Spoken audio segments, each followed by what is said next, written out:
You're not really good. You're not really good with phones, are you? Jeez, brother, how are you? I'm good. How are you?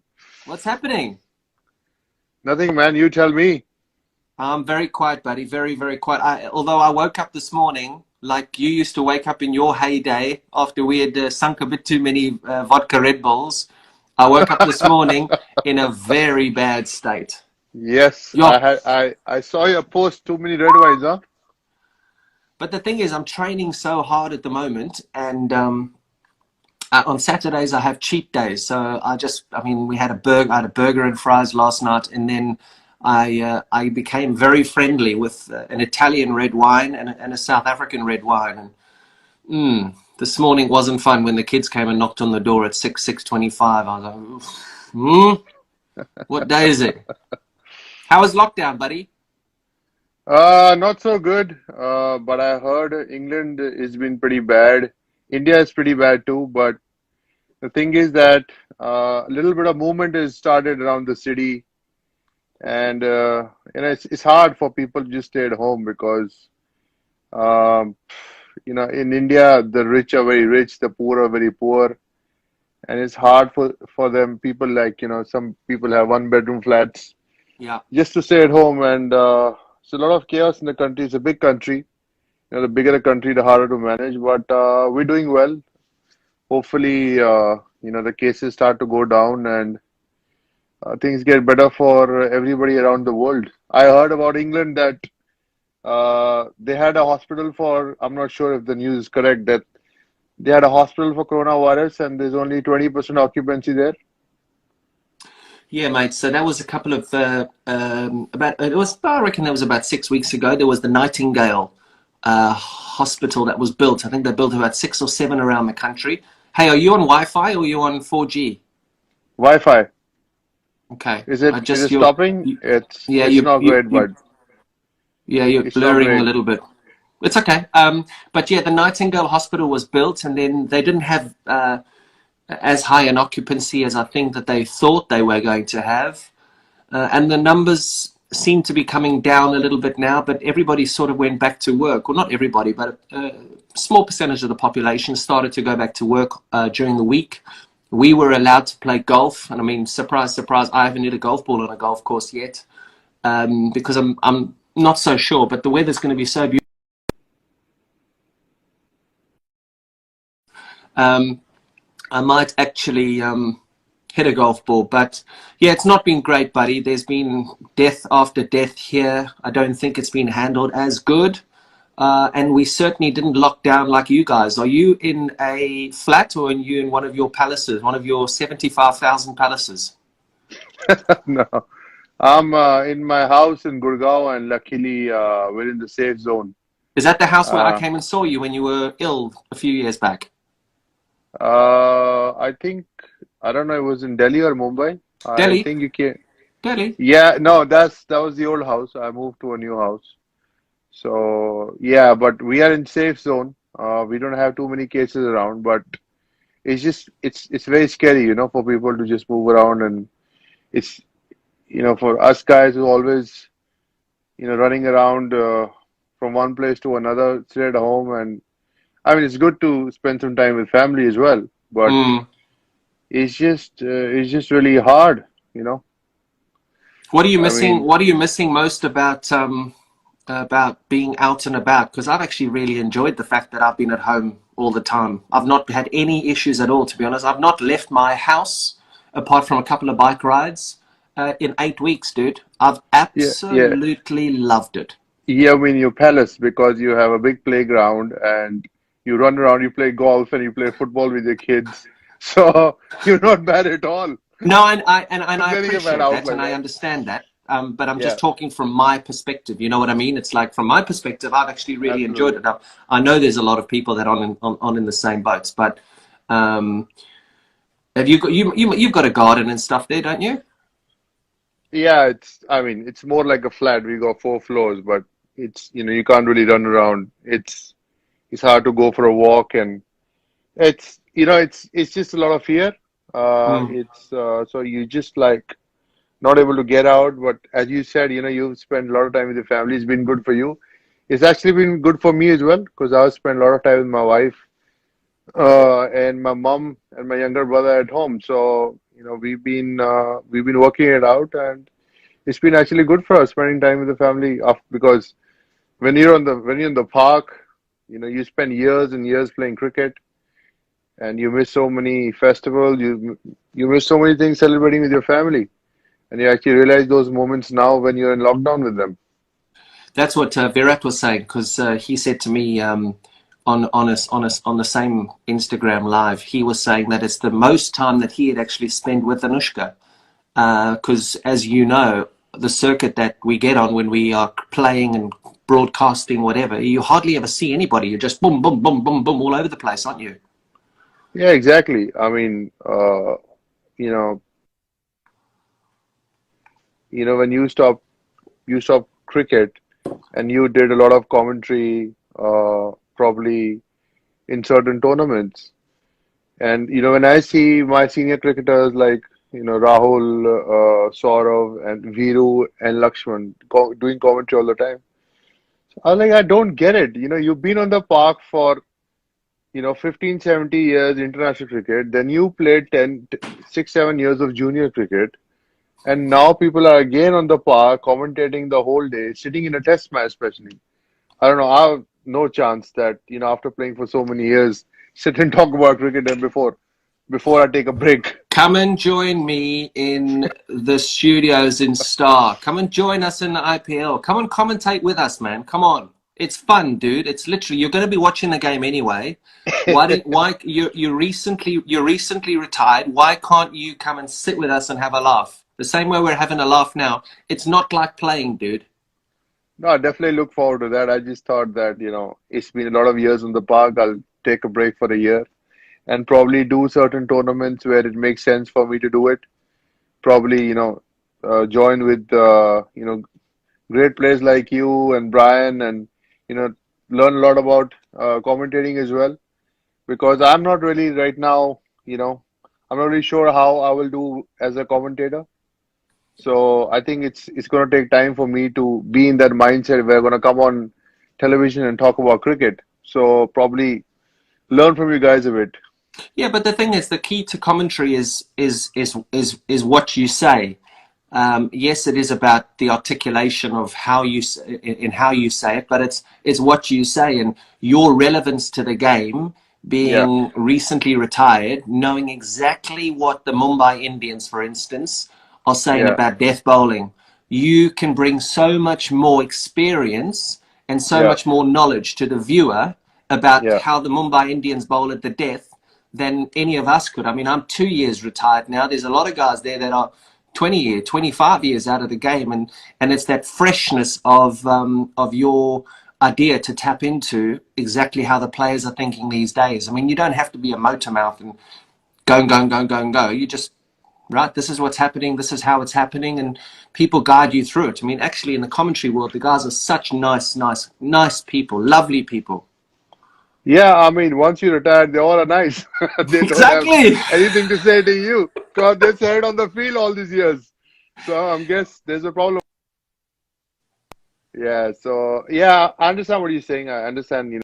Experience would be great, but I just thought I'll take some time off from the game Yeah. and spend some time with my family and hopefully become a father and then probably come back on the park.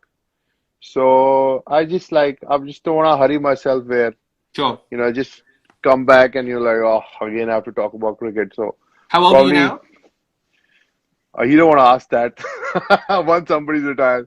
I'm 38. Yeah, I'm 40 next month. Yeah, I mean it's one day you're gonna be 100, I'm gonna be 98, so we're gonna look the same. Yeah, yeah. I'll get to my 100 before you, like I always did. Oh yeah, you got too many of them, bro. You got too many. Yeah, because I wasn't facing your rubbish as often as often as you wanted to bowl to me. Oh Listen, yes.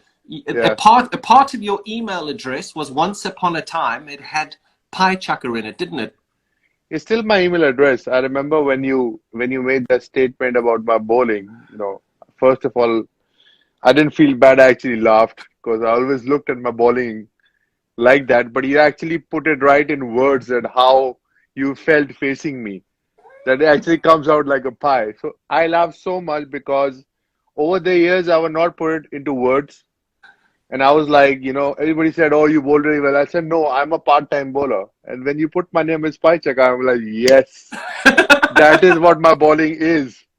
And exactly, I made an email of, I won't say the email live on Instagram, but I still have the Pai Chaka email, and all my friends mail me on the same address, so I still have it. It's my favorite email address. Really?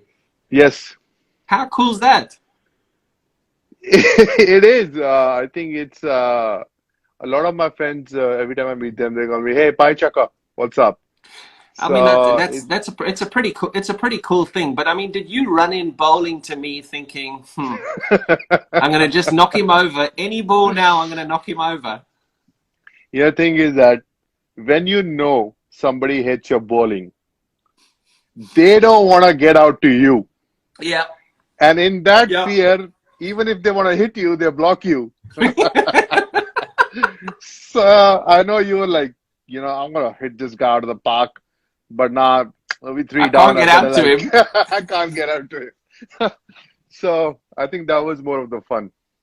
And I think we played against India just after we had played against Bangladesh or toured Bangladesh, and every freaking bowl. I think every person who served me room service was a left arm spinner. Every bloke who drove the bus was a left arm spinner. Then we had Shakib Al Hassan, and we had Uh, freaking every single bowler of theirs, apart from one seamer, was a left arm spinner. And then I had to come. So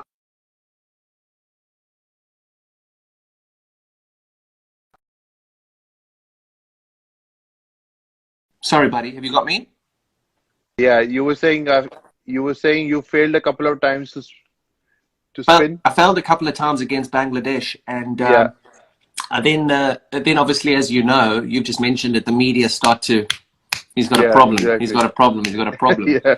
And then I turned up against your muck, and I was like, "Oh my goodness! Now, if I get out to Yuvraj, I just don't. I actually don't even think I can do a press conference." And then I think I was just so cross in one of the press conferences. He bowls pies. He bowls absolute pies: chicken and mushroom, steak and kidney, vegetarian options. They all come out. Yeah, I think it was hilarious. But I mean, you might have come from Bangladesh. I think you scored a great 100 at Mohali. And I remember because I had got you out the previous test match, Mahi got me in with a new ball just to, irritate you. Yes. And and I remember you wanted to hit every ball out of the park, but you were just like, you know what, I don't want to get out to him. And you just knocked it around, and he just got 100. So I think you were smart there. You know how stupid this is, right? I went and played a charity game in South Africa in January this year after the Newlands Test match, after England played against South Africa. I finished playing cricket in 2018. We played an England team versus a South African team, like ex-players. Graham Smith was Yeah. captaining the South African team. They had Callis, Boucher, I don't know who else. Can you believe it, dude? I walked out to bat at 3 or 4. Graham Smith said, "Come on, you bowling." And I was like, oh, guess what kind of bowler he was? Bye, Chaka. A fucking left arm spinner. I was like, oh my goodness. It is still haunting me. Yeah, you don't like to face pies, I know that. But Still, I still think haunting me. no, but I think when you started reverse sweeping and when you started switch hitting, I think you were probably one of the very few guys who started to switch hit. Uh, Obviously reverse sweep is something a lot of players do really well. So does AB de Villiers. Do you think it actually helped you counter spin better? Mate, the Because I problem, remember, sorry, I just want to cut you there because I remember you were batting on the 90s against Sri Lanka, and I think Dilshan was bowling over to you, and yeah. you were reverse sweeping him, and they got irritated and they were stopping the game, and you kept on reverse sweeping him. So you think that it really it helps to count, it helps to play spin better? Mate, well, you swept as well, didn't you? You swept prolifically. The one thing that completely messed me was DRS when Alim Dar gave out Sachin Tendulkar in Nagpur in a test match against Monty Panesar. And then we all looked at it and we were like, that's a great wicket. Panesar's just got out Tendulkar, but he was on the front foot. So Yeah, how all of a sudden are you now starting to give LBWs off the front foot, and they start tracking, and Hawkeye tracked it onto the stumps, and that's when it changed, when umpires started giving decisions on the front foot. And I was a big guy, so same as you, quite tall, big stride, and I was able to hit the ball through the leg side, bang, bang, bang. If I got hit on the pad, it was no problem. I then had to change the whole way I played, and thanks to our great buddy Rahul Dravid, who helped me change the way that I played to start hitting through the offside. I never really played the reverse sweep or the switch hit against left arm spinners because you guys rolled the ball onto the stumps. You know what I mean? mm, So you yeah, started you, Vittori, Shakib Al Hassan,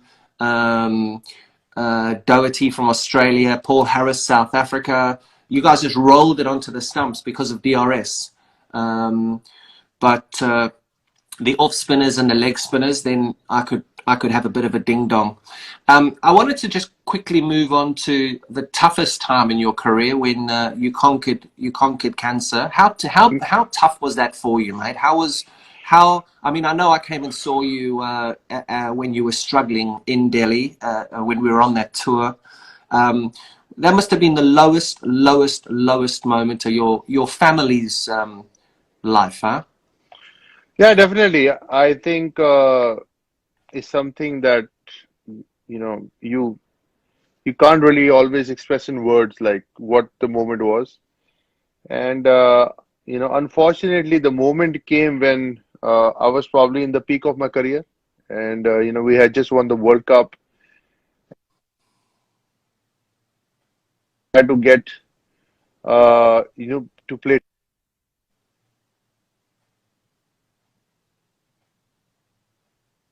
Can you Brother, hear me can now? you try your 4G? Take it off Wi-Fi. See if 4G works. Okay, let's see if this works. There we Can go. you see me? Yeah.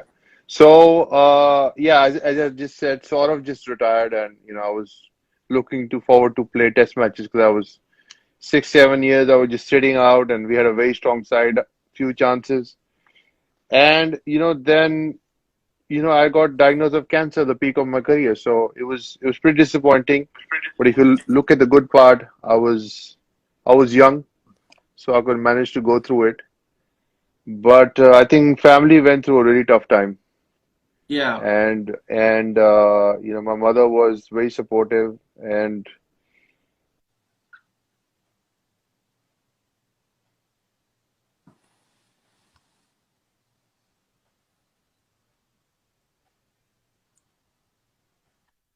motivated for me to come back as well, Mm. because I thought that what I'm going to look forward to when I go back. I think it was reading a lot about Lance Armstrong really motivated me. And yeah, I mean, I came back. Everybody said that it won't be possible. I made it possible, but body was not the same. Mm. It almost took me 2 years to get my body back. I'm actually watching Last Dance on Netflix. I don't know if you've seen it, Yeah, yeah, yeah, yeah. Michael Jordan's documentary. And I look at it. I just thought that I actually should have retired and just taken more time off, like probably a year off, and then come back to sport. But I think I just was desperate to play Test cricket, and obviously the body wasn't same, so things didn't happen for me. But as I said, no regrets. You have to look forward in life. Always, I'm a positive person. I wanted to get out of it and lead my life by examples.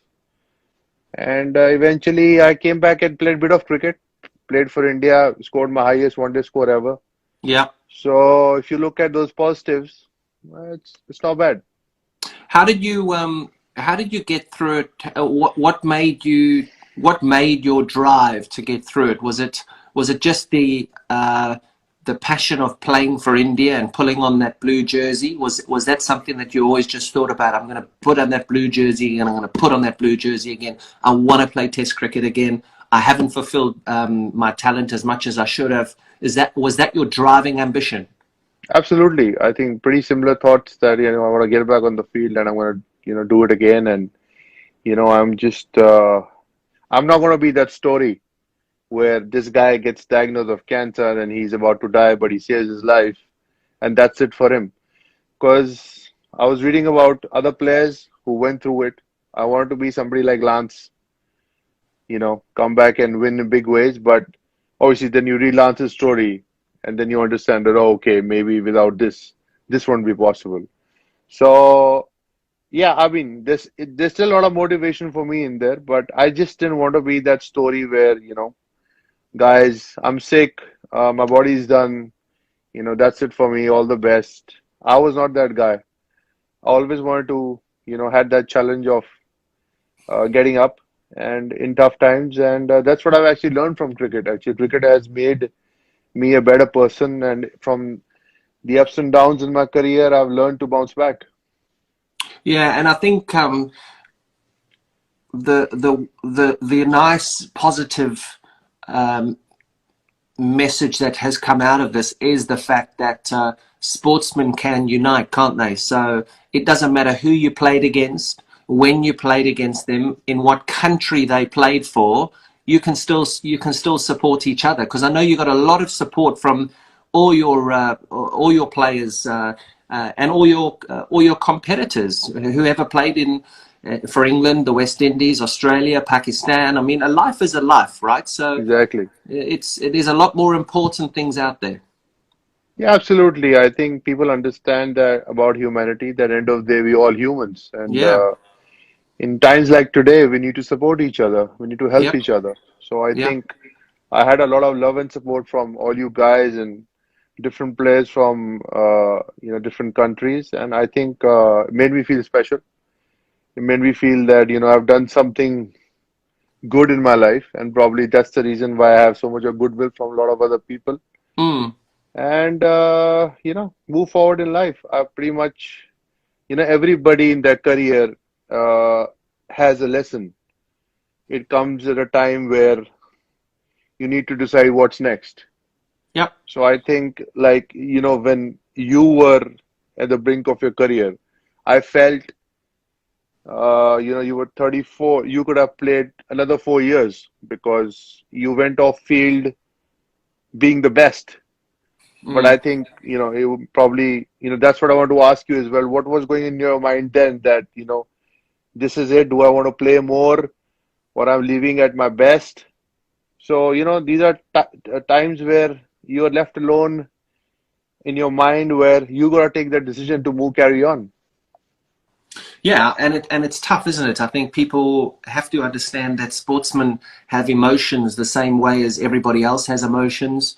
Uh, I think what people don't take too seriously is how much it affects families Yeah, when players are under pressure.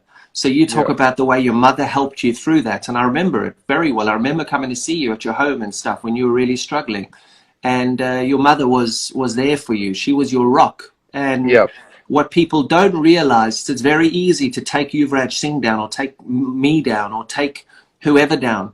But when you're taking that person down, you are taking down their whole family and all their friends. And some absolutely. family members actually don't know how to deal with it because they love you for who you are. They don't care that you score hundreds for India. You wore that number 12 shirt with absolute pride.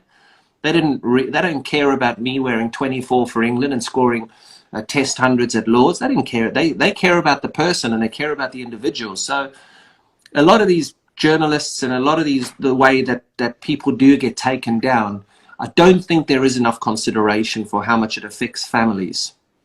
Yeah, actually, as I just spoke about you when I was talking about last dance, Michael Jordan's Who was I? Was biography. that Michael Jordan? Was I Dennis Rodman? Who was I? UV combination of the two. Uh, I think you were Scottie Pippen. No, man, you definitely play like Michael Jordan. Yes, You baby. were on your day, you were special, no doubt about that. I would have loved Um, to have been coached by Phil Jackson. Oh, actually, you know what, Phil? I'm going to Vegas for 2 days, baby. I'll see you later. I'm not playing against Yuvraj tomorrow. He knocked me over yesterday. I'm going to Dubai for a few days. Dennis Rodman is Hardik Pandya. That's who Dennis Rodman is. Oh my No, goodness. but I was coming back to, what happened to him. He was 31 years old and his father dies. Uh, and people start saying that because of his gambling issues, somebody attacked his father. And it took so much toll on him that he left the game. Yep. The best player in the world left the game, started playing baseball, and went through so much of crap through media, and then cleared his mind and came back. The media and the people, they don't realize what they do to you mentally. Exactly right. Exactly. And I mean, I know I'm a broadcaster and I'm in the media and stuff now. And, but you always try and, I mean, I suppose when we talked about commentary earlier, when you are commentating, you have to be able to back up a negative um, with evidence. So if you say he's played a bad shot, it's like, why has he played that bad shot? What is he thinking about? Should he have played that bad shot? But like I like to just call it sometimes. I remember calling quite a few games and going, you know what, the shot was on. He was caught at mid-on. He just didn't hit it well enough. It is what it is. He should have hit it out of the stadium, but he just didn't hit it well enough. It just hit the inside of the bat. And I mean, you try and call it that way, but I suppose keeping to the humour side. What did Freddie say to you before you proceeded to knock broad all over KwaZulu Natal in Durban and gave Um, all of us boundary riders physiotherapy for the next 6 weeks? What did I he don't say? know. I got asked this in an interview last, and I was like, I don't know what Freddie said. I think Freddie said in the interview, obviously, you can't really have a conversation about exactly what he said. Freddie was, I don't know, after how many years I've heard him say that, he said that it was one of my games I was not going to play for a long time. So probably that was my last game. And he said we were getting hit everywhere and I wanted to blow some steam off. And Yuvraj came in the picture. So basically, what I think is that Freddie actually bowled two really good balls. Like he bowled one back of length, which miss hit went for a boundary, and he bowled a Yorker outside of stump, which I was able to hit for a boundary. And then I went, took a single, and he told me, dash, dash, shit shots. So I was like, sorry, Freddie? He's like, shit shots. He's very elaborative. So I said the same thing back. And he said, I am going to cut your throat off. And I went back at Freddie, with the bat, and I told him that, where this bat is going to go, right? Come. So we actually got into a serious argument, and it was really funny of Freddie.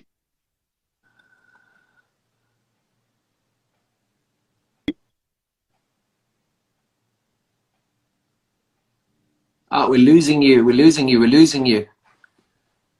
I'm back. I'm back. Yeah. It was funny of Freddie. So I just said, I mean, the way he was describing it, like every six he said he's hit a six, and after every ball he looked at me, and then I mean, the way he explained it was really funny. I remember, obviously, I was so angry, and uh, when I hit Brody for six sixes, the first look was to Dimitri Mascarenhas, and the second look was to Andrew Flintoff. Because I remember Dimitri hitting me for 5 6 in the last of our Oval game. You remember that? At the Oval, So yeah. I was like, the monkey is off my back. I was so happy about that. I mean, Well, hitting six you sixes. you couldn't look at me because I was on the beachfront just trying to collect the balls, mate. So I was gone. I was out the stadium. Uh, I was there down near the hotel on the beachfront where we stayed.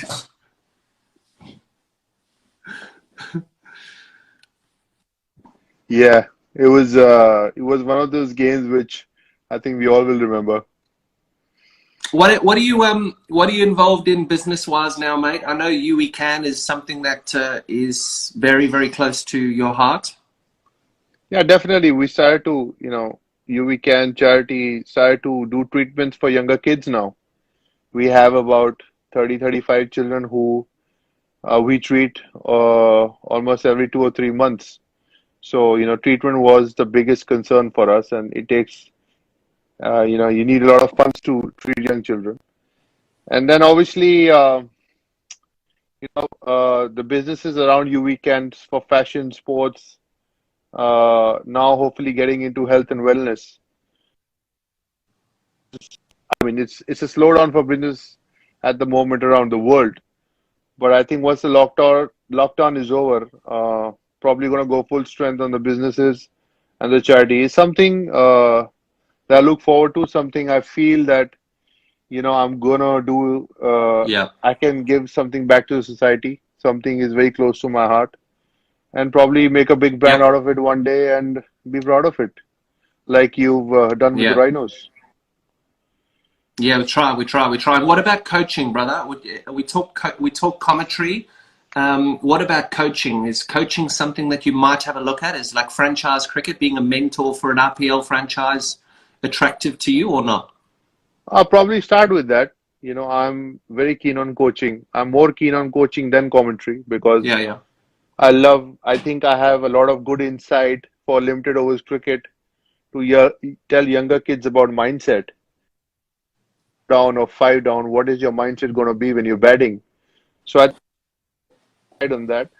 Probably start with a mentor, and if it goes well, get into full-time coaching. I'm not thinking about it right now, but I have about 16, 17 cricket academies running at the moment, which I started 10 years ago. So work with a lot of kids over there. Hopefully, when the lockdown is over, I'd get back and start working again. So I'm pretty much set without commentary. But on I'll your get you in the demand, commentary box. I will get you in the box. Don't you worry. I'm all over it. I'm going to get you. I've spoken a star. I'm all over it. I'm going to get you. Sounds good, I'll mate. get you. Coaching, you said you could advise youngsters, and I know that me and you had a bit of a ding dong on Twitter a couple of seasons ago, one season ago, when Rishabh Pant kept slogging every single ball down deep cow corners. What on earth would you tell that lunatic? My friend, he was playing the fifth ODI game of his career when he hit that shot. Say what? Say that again? He was playing the fifth ODI game of his career, that shot he Yep. played. I mean, everybody was pissed at that shot. But the point is that it's bad thinking on the coaching staff, on the team management to bring in a guy who's played five ODIs or seven ODIs. You're playing a World Cup, goddammit. You can't play a guy who's played five ODIs. Nothing is Rishabh Pant, nothing against Vijay Shankar, but you need some kind of experience. You can't. You thinking, okay, what happens if Rohit and Virat gets out one game? So it was like I was watching. Honestly, I was watching the game, and my flight landed in India was like 40 for something, four or something, and he blocked two balls, and I said, this is not looking good. And third ball straight into in the hands of Miller because experience is not there. If he would have played about 40, 45 ODIs, he probably would have taken a single and gone the other side. So we did not plan it really well, my friend. It was Yeah, really but bad planning. yeah, but you say that he's only played his five one-day internationals, but IPL cricket is like an international every single time you go out and play. So there is the experience of playing in big crowds, playing, right? My friend, there is experience of playing big crowds, but when you're playing an IPL for 20 overs, where you have the authority to go big at any time, and then you're playing a 50 over game where you don't have authority to hit it when you can. There are times where you feel like hitting the ball, but you say, no, I'm going to take a single, I'm going to the other end. So the mindset clearly was very different. T20 is Mm, very different for 50 overs. mm, So that was completely not there. If the IPL was 50 overs for last 10 years, and he would have played three IPLs with 100 matches of experience under his belt, he would have, trust me, he would have taken a. mm. So I just feel that you know, I mean, honestly, the guys played a bad shot. We played a couple of bad shots entirely a career, but Plenty. yeah, but compare yourself when you came in the side playing five ODIs. I went Com 100. I think I played. I think I will, Yuvraj, quickly. I think I went 100 against South Africa when I came in. No doubt about that. But I'm just saying your mindset after 50 games or 50 Mm. test matches. Yeah, you're a lot more experienced. Yeah, yeah, I remember talking to you about test matches, and you clearly told me that, the best way to bat in test matches is bat session by session. yeah, You know how you need to bat in every session. You said yeah. if the ball is time for you to smack it, smack it. Like I remember your innings at Lords. You were